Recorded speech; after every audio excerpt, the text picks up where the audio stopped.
Welcome to Freedom with DSA. In this presentation, we begin our data structures and algorithms series with our very first problem, the second largest element. Before starting the presentation, I would like to say something. Optimal solution was naturally derived. Human brains naturally think in brute force first. Thought process of troubleshooting. That means identifying the unnecessary computations and extra space and optimizing the solution in step-by-step manner. In short, it is a natural evolution of DSA thought process. That means the journey of improving the efficiency of the algorithm from the basic intuition naive approach to the final optimized solution to the given problem. Without any delay, let's get started. So this is problem number 1. Topic is arrays and the name of the problem is second largest and level of the difficulty is easy. Let's make an algorithm walkthrough for the second largest element. This is the unsorted input array is given to us and the largest is 35 and the second largest is 34. We need to return this 34 as the expected output, and this is the time complexity and space complexity of the sorting approach, and this sorting approach is basically a naive approach or the brute force approach. Let's start with the naive approach and understand the most straightforward way to solve this problem. Let me explain you the predefined structured format of this slide. So this will allow you to understand in much better way. You will have a consistent and constant learning experience throughout this DSS series in this fashion. So on the top you can observe for the sorting approach we have three different phases: initialize, sort and scan, and return result. For different approaches and different problems we have different number of phases.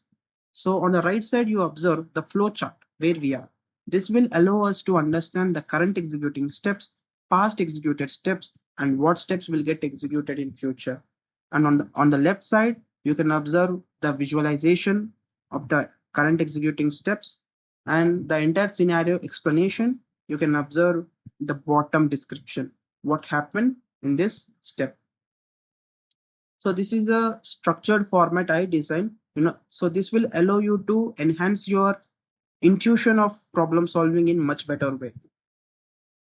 So in step 1, initialization. So basically we need our main objective and goal is to find the second largest element. How to find the second largest element? First we will scan from left to right and find the largest element. 35 is the largest element. Now in step 2 you will relatively start comparing 12, 1, 10 and 34 with 35, and you will come to a conclusion and you will say 35 is the largest and 34 is the second largest element. When the size of the array is 6 elements, you will follow the process and you can easily say 34 as the answer.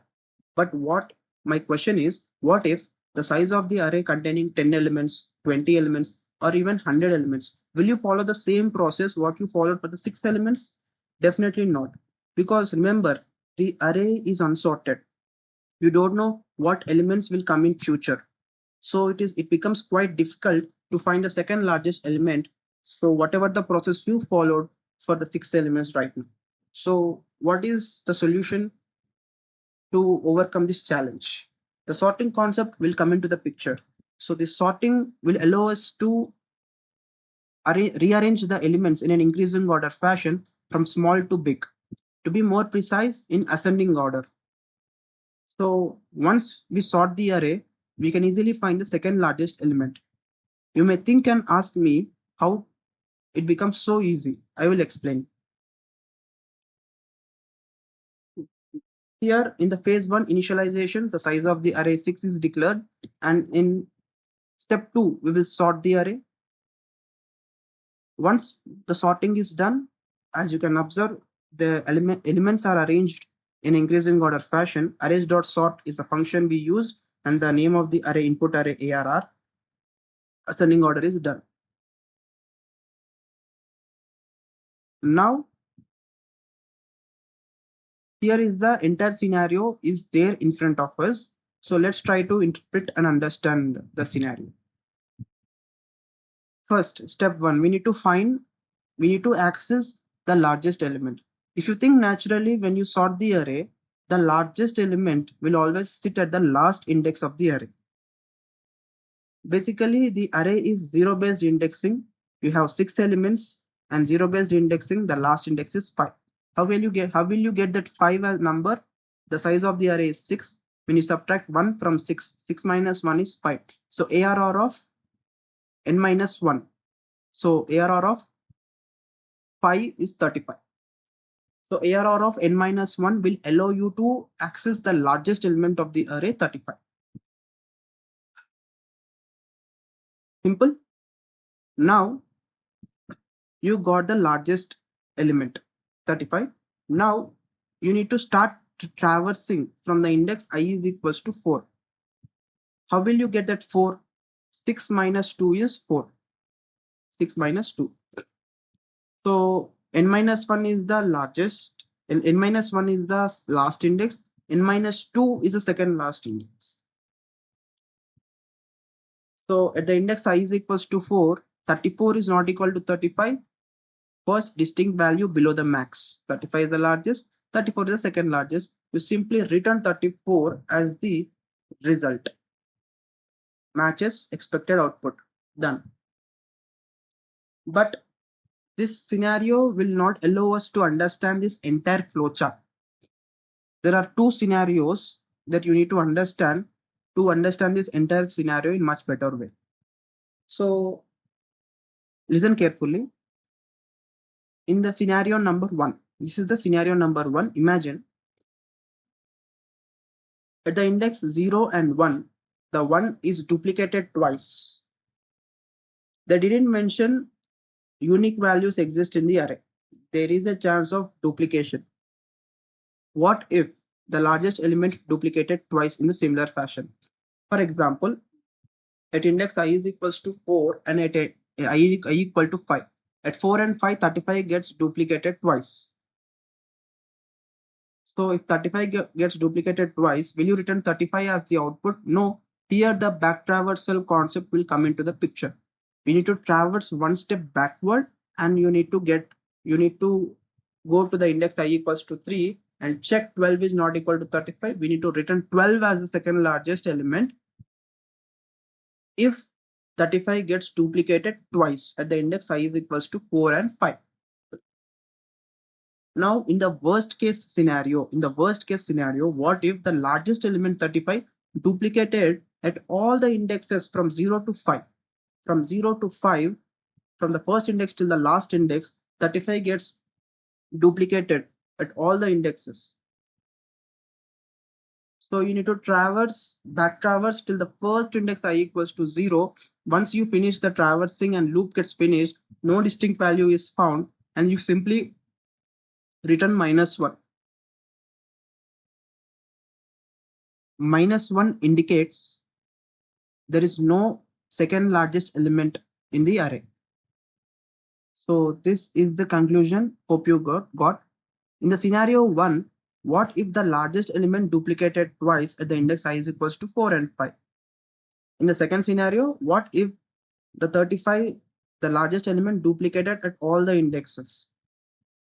So that is the reason down to 0. Down to 0 is nothing but in the worst case scenario, we need to traverse till the first index I equal to 0. And we need to check the condition. We always, by default, we check the condition, the current ARR of I value with the largest index ARR of n minus 1. So the condition is true. When 34 is not equal to 35, condition is true, we will return the corresponding second largest element. If the element is not there, simply we will return -1 as the answer.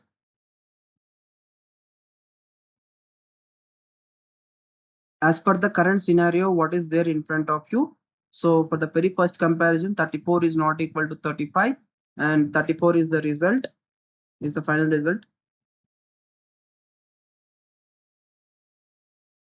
So now it's time to analyze the time and space complexity of the second largest element, sorting approach. So big O of n log n is the time complexity, and big O of 1 is the space complexity. So let me explain you the intuition behind this time complexity, why we are getting the n log n time complexity. So this is the notes, handwritten notes, which is there in front of you. So try to understand. I will explain very easy. It is very easy. So n is the size of the array. The input array containing 8 elements, 8 different elements. So 9, 4, 7, 2, 8, 1, 6, 3. The size of the array n is equals to 8 because I taken as 8 because 8 is perfectly divisible by 2 each and every time. So we have two different phases. One is splitting phase, second one is combining phase. So in the splitting phase, we will split the array. In the combining phase, we will combine the array. So at level 0, 8 by 2 power 0. At level 1, 8 by 2 power 1. At level 2, 8 by 2 power 2. At level 3, 8 by 2 power 3. The level is directly proportional to the power, 8 by 2 power. 0, 2 power 0, 1, 2 power 1, 2, 2 power 2, 3, 2 power 3. This is the observation you need to keep in mind. Similarly, for the level k, for the kth level, we have 8 by 2 power k. Sorry, n by 2 power k. N is the size of the input array. So n by 2 power k. For the kth level, n by 2 power k is equals to 1. Why is equals to 1? I will explain. So it's a recursive division by 2. Simple. At the level 0, 8 by 2 power 0, 8 by 1, 8. So 8 is nothing but the 8 elements are unified together. There is no division is done at level 0. At level 1, we divide the array into two equal halves.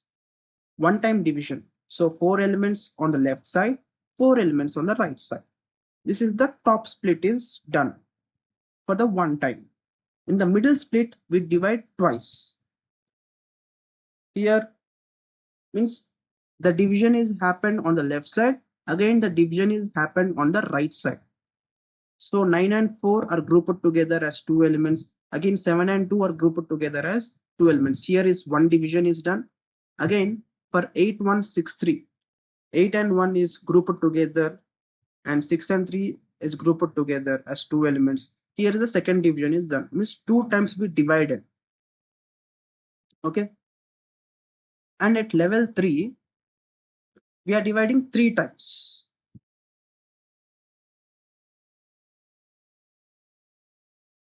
Nine and 4 is splitted as 9 and 4 individual elements. 7 and 2 is again split as 7 and 2 individual elements.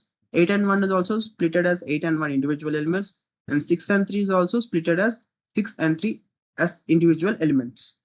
So this is the bottom split. Here is the interesting pattern you can observe. 8 by 2 power 0. Here 8 elements are unified together in a level 0 and 4 elements are unified together at level 1 and two elements are grouped together at level 2 and at level 3 this is the least possible division is done and each and every element is splitted individually. So this 94728163 is replicated here. 94728163 at the bottom combined. Now we need to combine these elements. Here is the same and here is the same. This thing is replicated here. That's it. So 94 is combined together and arranged in increasing order fashion 4 9 7 and 2 and rearrange it together in an increasing order fashion 2 and 7 8 and 1 is rearranged together, grouped together in an increasing order fashion 1 and 8. Similarly, 6 and 3 is combined as 3 and 6. So this is the bottom combined. All the 8 individual elements at the bottom are combined as two elements at the bottom.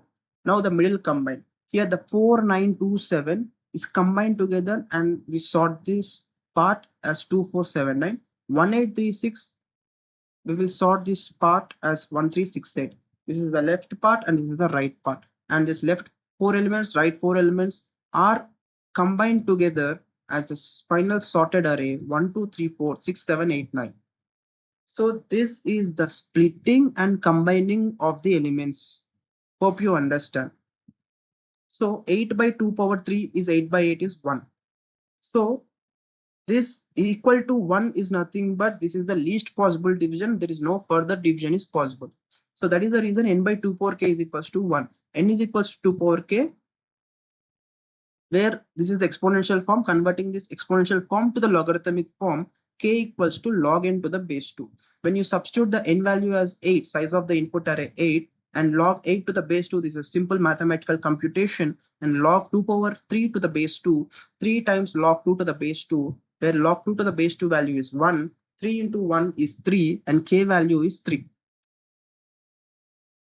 So 3 can be represented as log 8 to the base 2. 3 can be represented as the logarithmic form log 8 to the base 2.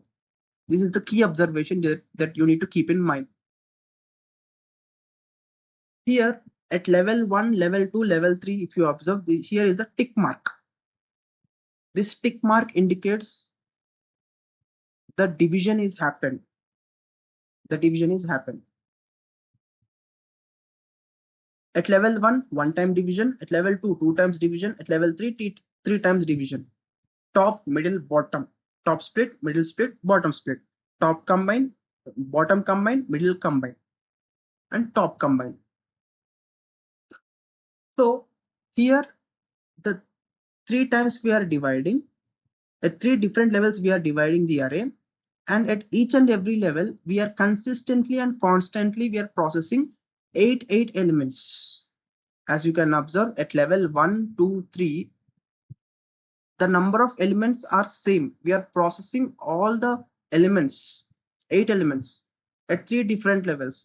That is the reason 8 is added 3 times. Why we need to add 8? 8 is added 3 times. Why? Because at level 1, 2 and 3, the splitting and combining work is done. So that is the reason we are adding 3 times. 8 is added for 3 times because 3 times we divided array. At 3 different levels we divided the array. So 24 can be splitted as 8 into 3. 8 is the size of the input array, and 3 can be represented as log 8 to the base 2, nothing but log n. This is the reason for a big O of n log n. Hope you understand. Nothing but the process is nothing but split and combine. Once again I am repeating for better clarity. Log n is the number of levels, n is the size of the input array. So the number of times the array is divided multiplied by the constant number of elements that we are processing at each and every level gives the worst case time complexity for the sorting. So hope you understand the intuition and the reason behind this sorting approach.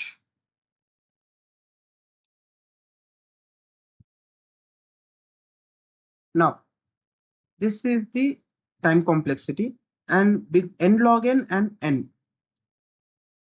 The n log n is the sorting time complexity and n is the back traversal time complexity. As you can observe, at the index I is equals to 4, in the worst case we need to traverse till the first index I equals to 0. So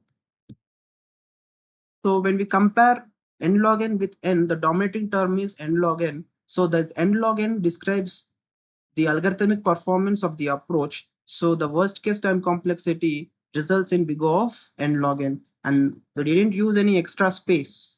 This is in place sort, no extra data structure is used. So the time complexity is constant, space complexity is constant. The space complexity is big O of 1. No extra data structure is used, and the time complexity is big O of n log n. And this is the algorithmic intuition that behind this sorting approach, followed by the time and space complexity analysis. Hope you understand this entire approach. In this presentation, you can observe and understand the intuition of n log n in much better way. Repeated addition is written as multiplication. As you can observe, n is the size of the input array added log n times. So that is the reason n multiplied by log n is a time complexity. So we need to add n log n times and then this repeated addition is written as multiplication, because as you can observe, at three different levels, level 1, level 2, level 3, we split and combined. Split work and combined work is done at three different levels, and the consistent and constant number of elements, 8 elements, are processed. So that is the reason 8 is added 3 times. So 8 into 3 is 24. So this sentence makes a best intuition of n log n. Let me demonstrate the code execution using Java programming language. So as you can observe in the comments section, we have three different test cases. So in the first test case, as we discussed in our logic building intuition example, 12, 35, 1, 10, 34, and 1. So the second largest element, the largest element is 35 and second largest element is 34 as per the first test case. As in the second test case, as you can observe, the 35, the largest element, gets duplicated twice. As we discussed in the scenario 1, duplication of the largest element twice. So the largest element is 35 and second largest element is 5. As you can observe, in third test case, what if the largest element duplicated at all the indexes? So output is -1. So for these three test cases, let's try to demonstrate the code execution using Java programming language. Without any delay, let's get started.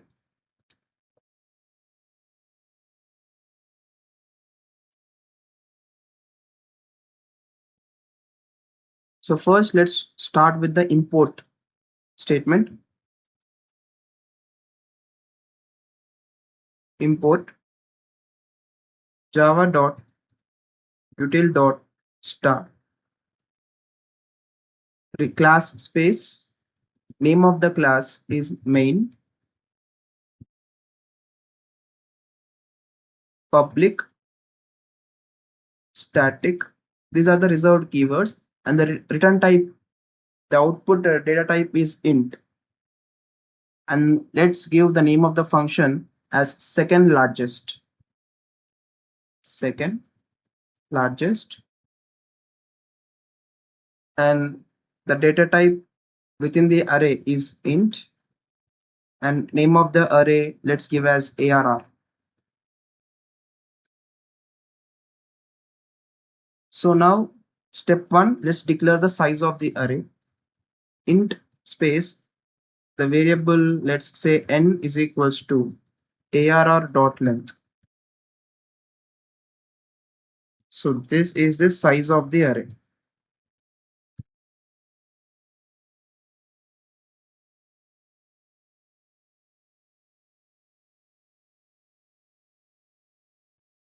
And now we will sort the array. In step 2, we will sort the array.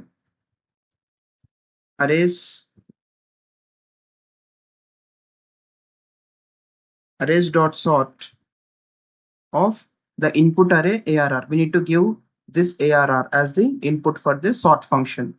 So ARR. Now the sorting is done. So we will sort the array.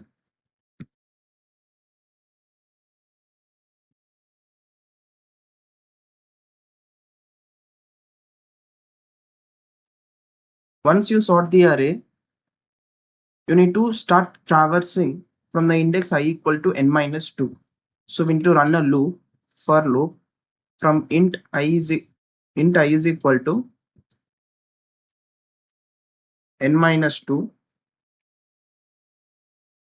till the first index I is greater than or equal to 0, and we need to decrement I by -1 at each and every iteration in the worst case scenario, because as per the third test case, the 35 is the largest element duplicated at all the indexes. We need to travel till the first index in the worst case scenario. So this is nothing but traversing. To be more precise, it's a back traversal.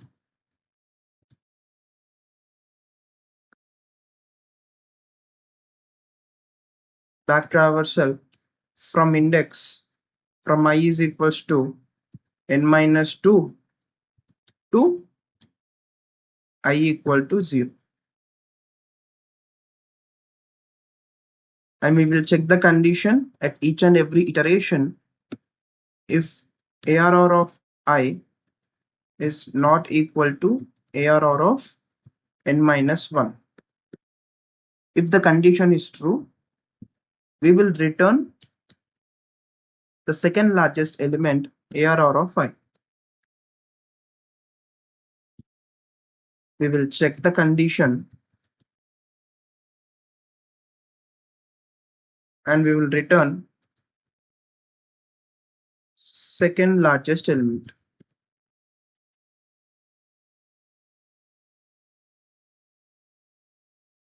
Second largest element as the output. So what if the traversing is finished till the first index I equal to 0 and we come out of the loop, and by default we will return minus 1. What this minus 1 indicates? There is no second largest element.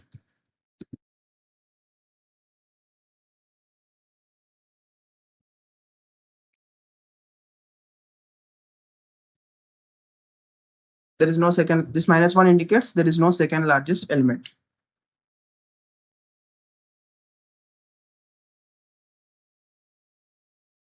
So now we will declare the main method, public static void main string args.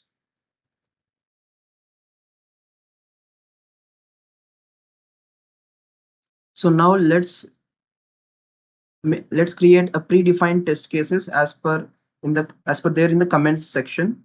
So int int space, the array data type is int, name of the array let's declare as ARR1 is equal to. So now let's try to replicate the same values for the first test case, that is 12, 35, 110, 34 and 1.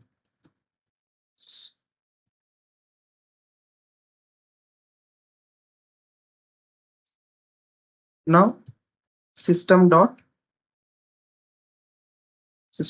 out dot println, we need to pass the function second largest, and we need to give the input array ARR1.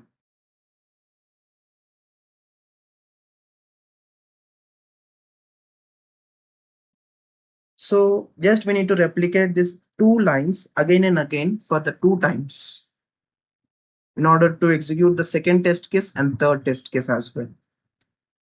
So Control C, Control V and Control C, Control V.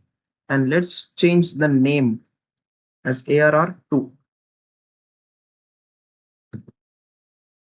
And we need to replace these values with the second test case. As per the second test case in the comments, we have 3 different values, 35, 5 and 35. Just copy paste.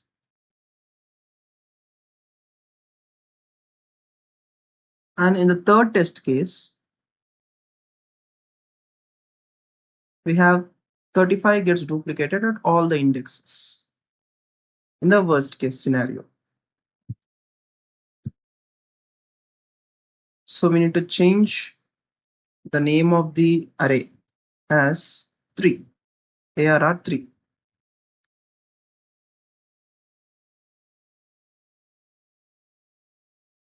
So this is the code demonstration, and I have included this predefined test cases in the code to demonstrate the output directly.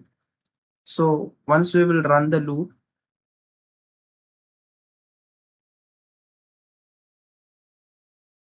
see, I have run the code, and as you can see, the output directly 34, 5 and minus 1.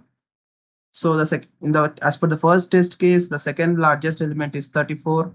We got 34. And in the second test case, 5 is the second largest element. As in the third test case, there is no second largest element. We need to return minus 1.